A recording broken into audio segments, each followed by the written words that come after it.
ভিডিওটা শুরু করছি প্যান্ডেল থেকে, কারণ আমি ভিডিওটা বাড়ি থেকে শুরু করতে ভুলে গেছি। আর হ্যাঁ, এটা হচ্ছে অষ্টমী রাতে ভিডিও, দূরে কোথাও যাওয়া হয়নি, বাড়ির পাশেই কয়েকটা ঠাকুর দেখেছিলাম। এই যা প্রথম প্যান্ডেলে কি থিম ছিল তোমাদের বলতেই ভুলে গেলাম, সেটা ছিল দেশের পতাকার কালারের উপর। এবার চলে এসেছি দ্বিতীয় প্যান্ডেলে। তো এই প্যান্ডেলের থিম ছিল নারী নিয়ে।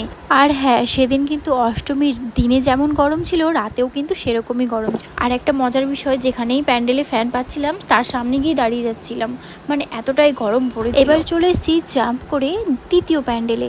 তো এই প্যান্ডেলের থিম ছিল বলবো না, তোমরা নিজেরাই দেখে নাও।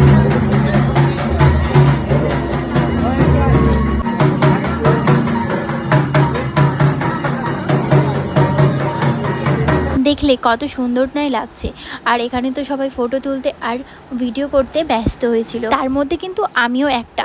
এত ভিড়ের মধ্যে আর থাকতে না পেরে বাইরে চলে এসেছিলাম। আর আমার মাম্মামেও কিন্তু প্রচুর গরম লাগছিল, বাইরে এসে একটু শান্তি পেয়েছিলাম। সেজন্য মাম্মামের পাপাকে বললাম কয়েকটা ফটো আর ভিডিও তুলে দাও আমাদের মামে, কিন্তু কিছুতে মাম্মাম হাসছিল না। তারপর বললাম আইসক্রিম কিনে দিব, তারপর মাম্মামের হাসি ফুটলো। তবে সেখানে যাওয়ার পর মাম্মাম আইসক্রিমের কথা ভুলে সেই খেলনাগুলোর দিকে তাকাচ্ছে, জেদও করছিল সেখানে উঠবে বলে। কিন্তু এখন মাম্মাম ছোট আছে, সেজন্য মাম্মামকে একটা বেলুন দিয়ে আইসক্রিম কিনে পাপড় কিনে বাড়ি চলে এসেছিলাম। ভিডিওটা ভালো লাগলে অবশ্যই লাইক কমেন্ট শেয়ার করবে। আর শুভ নবমী সবাই।